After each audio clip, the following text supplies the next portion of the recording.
Are you looking to start a side hustle and you want to make sure that it is as profitable as possible right from the very start? Well, you're in luck because in today's episode, we are going to take you through how you can start a side hustle and how to make it profitable and ensure that you're making money right from day one. And towards the end of the episode, we really get into the nitty-gritty of the tips and the strategies, the step-by-step process you need to implement to make your side hustle profitable. So make sure to stay to the very end of the episode. And before we jump in, make sure to hit that subscribe button and the bell so that you get weekly notifications as to when I put out new videos. They will be everything to do with mindset, personal development, a little bit about business. There's so much goodness and so much value, so make sure to hit that subscribe button and the bell. Okay, now let's dive into the episode.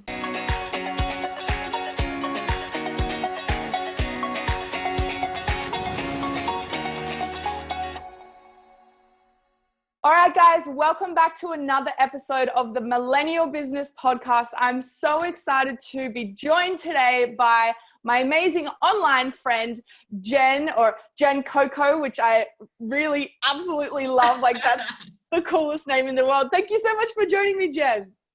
Oh my goodness. Are you kidding me? Thank you so much for having me, Taylor. I'm so freaking excited to talk to you. I'm just so excited for today. I love it. In terms of the mindset shift that you sort of had to have, because I know it takes a big mindset shift to sort of go from, okay, it's just me helping a couple of other women to, okay, this is getting crazy big and we are going to scale this to six figures. Can you share a little bit about the mindset shift that you had to have for that to happen? The best mindset shifts that I made was one, reevaluating my relationship with money. And so for a lot of people, especially women, I notice that a lot of people will have this like blocker around money where they feel like, you know, when you're a kid and your parents tell you money is the root of all evil, or money can't buy you happiness, or money doesn't grow on trees. We kind of have this like scarcity mindset. So we don't think that we're worth it and we don't think that we're abundant enough. So the first biggest mindset shift that I had to make was like, I love money, money loves me, and I deserve to be successful as long as I'm bringing an equal amount of value into the world, which is another thing that's really important for me. I see coaches out there being really successful, making a ton of money, doing really well in their business, but they're kind of over-promising and under-delivering when it comes to their programs, their services, and it's a total bummer. I know I've been privy to hiring, buying programs, hiring coaches, and really feeling like, I think also making sure, like if you want to be successful in your business, you want to make sure that your clients are successful. And so really just like focusing on my clients from day one has been our number one priority.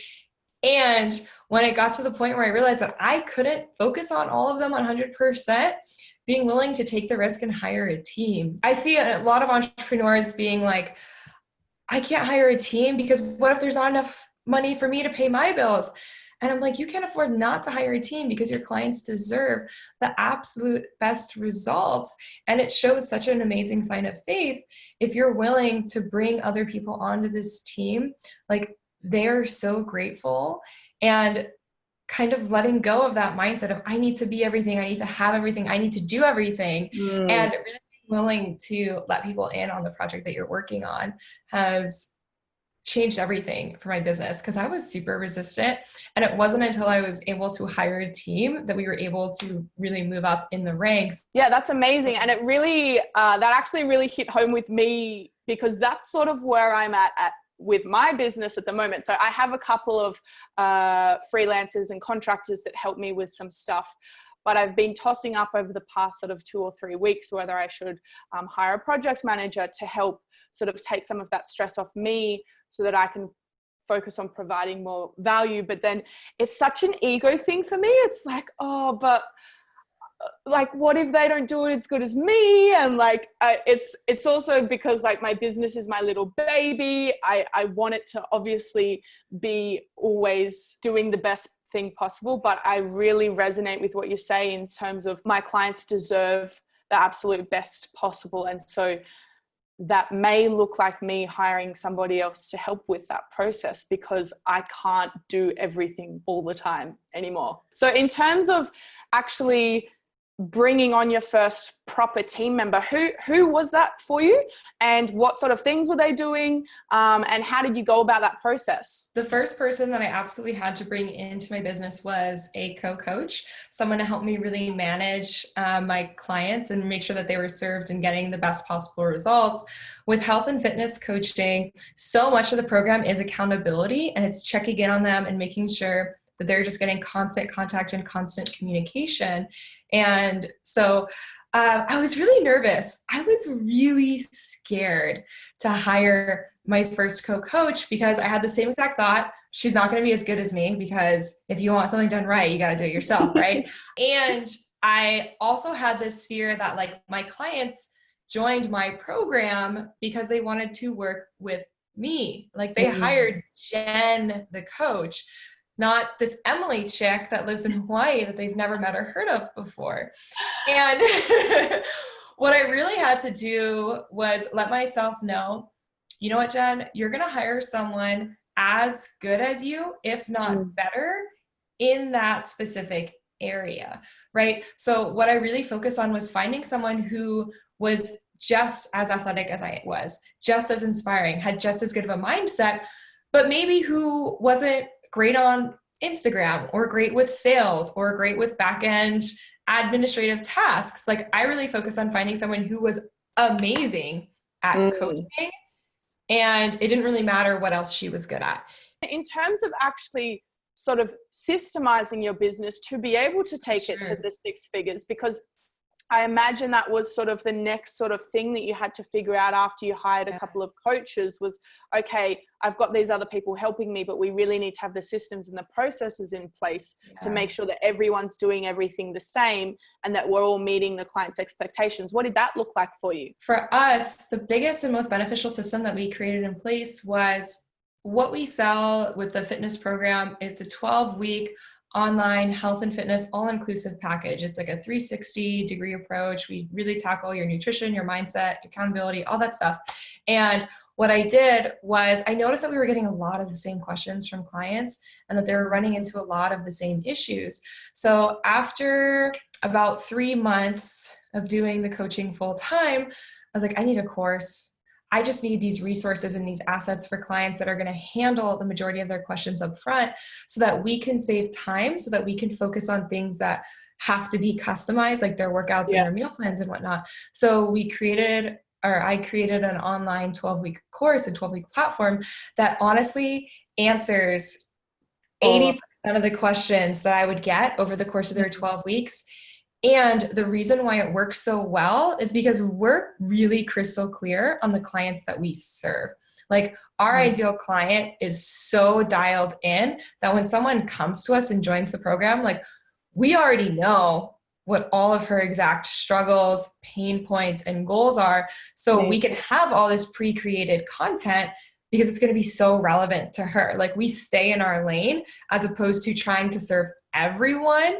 Like the very first thing that we did was getting really crystal clear on our ideal client so that it was as easy as possible to serve them, and just being really strategic in creating templates and guidelines so that we're not always starting from scratch when it comes to a new client, and using and abusing Google Drive and Google Docs to track everyone and everything to make sure that we are all on track all the time. I know a lot of people that are scared to niche down and get really specific with their target market because they think that it's going to limit who they can work with. But I would love for you to sort of share a little bit about that and how it's worked really well for you, because there's still some people that just don't really get it. I think for me, what was the most helpful was being like, who am I the most excited to talk about, and who am I the most excited to serve, and who really needs my help, and not being afraid to get super crystal clear. I would rather pierce in to like 10 people's souls than to just scratch the surface on 100. And I think that's why we've been so successful, is because we know exactly who we want to serve and how we want to serve them and how to speak to her, so that when Sarah sees my Instagram or gets on the phone with myself or a member of my team, like she already knows, like, I need this program. and I need them to accept me into it. It's not like, am I going to buy or not? It's like, is she going to let me in because I need this so bad? Yeah. Guys, if you're listening and you haven't niched down, take notes, because it can make or break your business, and it can also make or break your passion for your business. It was funny, the other day I was having a conversation with somebody, and they were telling me that they think my target market for my creative agency is not a good target market, and I need to target dentists or lawyers because I'll make more money if I work with dentists and lawyers. And I'm like, firstly, I have no interest in serving dentists or lawyers because I'm not interested in dentistry or law. And secondly, it's not about the money for me. Like for me, I just want to impact the most people possible. So if I can empower other people that are impacting, then it's just going to create this ripple effect, and they're going to be able to share their message and spread their joy with the world. And it's just going to be this amazing thing, not working with dentists or lawyers. And I was just like, so mind blown that he was trying to convince me that just to make more money. I'm like, it's not about the money for me. It's so crazy different people's perspectives, I think, on like what you should be doing. Exactly. And I remember when I became a coach, and I noticed that like my mentor had become really successful by serving tech entrepreneurs that were making multiple six figures in their businesses, some making seven figures. And I was like, I'm not passionate about serving millionaire tech entrepreneurs. Like I want to help Sarah, who's like 24 years old and I like entry level position. She's making like less than 50K a year. Like that's the girl that I'm really passionate about serving.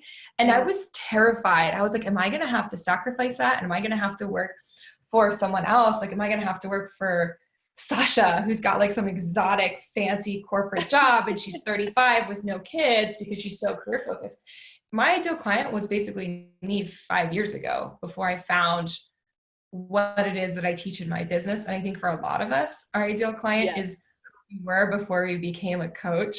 So my best advice to my clients that I have now that I'm actually coaching on how to start their own online health and fitness businesses is like, if you're feeling stuck on who your ideal client is, look at who you were before you found whatever it is that you're going to start teaching people on, and what personality traits you had, what your pains were, what your goals were, because that's probably who you want to serve, because you probably really freaking love that person and it would bring you so much fulfillment to get them out of that place and to get them where you are today. It's funny because the people that I've attracted with my coaching are literally me like 2 or 3 years ago. And I'm like, this is so crazy, but it's so true. And I'm the same as you. It makes me so excited to help these women because I know exactly how they're feeling. I understand. I've felt the same pain as them, but I know that it's possible to make a change with that. So I'd love for you to sort of touch on how you are helping people in terms of coaching and starting their own businesses. How did that transition happen? And why did you decide to make that move away from sort of the health and fitness and you're starting another sort of stream of income, I guess, by doing business coaching? Again, it was kind of one of those things where the universe was like, hey, Jen, I know you're really happy going in this direction, but we're going to send you over here now. So I had this one client in particular who was like, I really want to do what you do, but I'm scared. I don't think now's the right time. I think I'll wait 6 months. I think I really want to move and start my life and do all these things. But I'm about to get a promotion and I'm doing really well at work, this and that. And I was like, look, we need to talk. Like, you're doing exactly what I did right before I started my business. Like, literally, you're just 2.5, 3 years behind me. Like, if the fact that you're thinking about this, I know you and I know you're not going to stop thinking about it. So let's freaking do this. Like, you deserve it. You're worth it. And for me, the coolest thing about segueing into business coaching and mentoring people who want to start their own heart-centered businesses and programs is like, I'm now that like first domino in the hundreds of men and women that she's able to serve long-term. So what I realized was that if I really wanted to create an impact on this planet, that just doing health and fitness coaching was selfish and it was playing small and it was underserving the population, because it's like, if I can just train this amazing community of women on how to sell their program, how to market it, how to do it from a heart-centered place, how to grow systems, how to scale, how to do all these amazing things that I've been able to do, taught to me by the mentors that I've had, what a greater impact I can have on the world, and like what an amazing ripple effect there can be. I love that. That's absolutely amazing, because it's so true. Like I was saying before with my agency, if I can help people who are trying to do good in the world, that's going to create such a big ripple effect, because they're going to be able to share their stuff with even more people. And it's the same for you. And it's so true. When you start a business, it doesn't just change your life for starting your own business, but it changes everyone's life around you, because you plant the seed in their head that they might be able to do something that they're passionate about as well. And they don't just have to stay in their 9-to-5, and they can pursue something that they love, and you plant that seed. So if you're now starting to move into the business coaching, you're literally just helping to plant seeds all around the world for people to follow their dreams and actually do what they're passionate about. So I would love to sort of move into some tactical advice now. Like if someone is wanting to start their own online business, whether it be in the health and fitness industry or somewhere else, like how do people get started with this? I think one, pick a service that you want to provide, right? So whether you want to do business, creative, fitness, health, mindset, one, like pick a niche that you want to do, and then look at people who are really successful in your industry and just start to study them, research them, model their behaviors. I think where a lot of people fail is they try and just reinvent the wheel, because they're like, oh, I don't want to be a copycat. You can model behavior without ripping someone off or copying their program. You can look at the aspects of their business that are really successful and be like, hey, I want to make sure that I implement this one thing. Or, hey, I want to take photos that are this type of quality. Hey, I want to focus on this type of growth. And really just like modeling the most successful people is going to help you skyrocket so much faster. Like, I do not think that I would have grown my Instagram page. I do not think that I would have reached my business. I do not think that we would have scaled to the degree that we had we just tried to reinvent the wheel. I'd probably still be doing this part-time, making a couple $1,000s a month, still working at my old 9-to-5. And so I think being willing to see what other people are doing, researching, and making sure that there is a need for the service that you want to provide. You figure out your ideal client, you seek them out, you get to know them, you interview them, and you always come from a service-centered place first. And it's my true belief that you should give away your best stuff for free and people will come. Like I give away a ton of value on my Instagram page, and that's the only place I've ever gotten clients from is Instagram. And people tell me time and again, I've gotten so much value from you for free. I kind of want to find out what happens if I and they're always just blown away by the results. So be willing to give away your best stuff for free too. I totally agree with giving away your best stuff for free. That's one of the reasons why I have this podcast. I post-produce the content and put it all out on social media and YouTube and LinkedIn and everywhere, because like I want to be providing as much value as possible for my audience, and I want to be planting seeds like I was just saying before. And it's so amazing to be able to speak to all these people from around the world. Like we're not even in the same country at the moment, and we're just connecting and dropping gold nuggets for the audience and truth bombs and just sharing our knowledge and our expertise and our love for this sort of stuff in hope that it will inspire other people. So on that note, Jen, I'm so grateful that you came on my podcast today. I feel like you truly did provide so much value and shared some amazing stuff with the audience. So thank you so much for coming. Where can the audience find you online? Yes, so your audience can find me on Instagram at Jen's Gym. It is spelled with a G, short for Genevieve, so GENSGYM. Hit me up. I'd love to see you and connect with you. Send me a DM. Let me know that you came from the podcast so I can send you some love. Let me know what you liked about the episode. I'd love that. Amazing. Okay, and if there was one last thing that you got to say to the audience right before we finish up, what would be your final thing that you'd like to say? You can do it. If I can do it, you can do it too. Allow yourself to believe that it's possible And if there's a little voice in your head saying, I'm not worthy or I can't do this, like tell that voice to just shut the frick up, because you've got this. You are fully capable.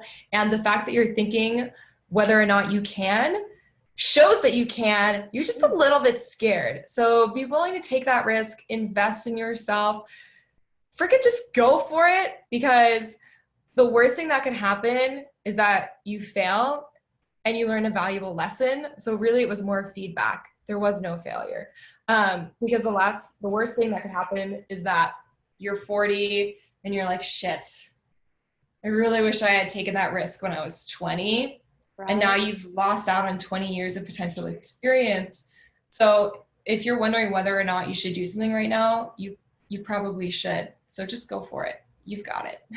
I love that. I'm such a big believer that you were chosen for your ideas. So I believe that if you weren't capable of achieving the idea that you have, you wouldn't have had the idea. So if you have an idea, you are capable of achieving it. And yeah, okay, it might take a year or 2 or 3 or 10 to figure out how to get there, but you're going to get there, because otherwise you wouldn't have had the idea. So yes, thank you so much, Jen. It was an absolutely epic podcast. Guys, if you liked it, don't forget to subscribe, follow us, follow Jen along on Instagram, send her a DM, screenshot it if you liked it, just tag us in Instagram stories, we'll reshare it, all that good stuff. Thank you so much for coming on the podcast today, Jen. And guys, until next time, bye. Wow, wasn't that an absolutely amazing episode? If you guys felt the same way and if you found a lot of value in what we had to say and the tools and strategies that we shared on how you can make a profitable side hustle, make sure to hit that subscribe button and the bell so that you get weekly notifications as to when I put out new videos. And if you feel as though there is anything that you need support with, you want somebody to talk to, somebody that you can strategize with about anything that we talked about in today's episode, please make sure to send me an email, coachtaylorvictoria@gmail.com, so I can help you out and give you any support that you need. And until the next episode, I'll see you later. Bye.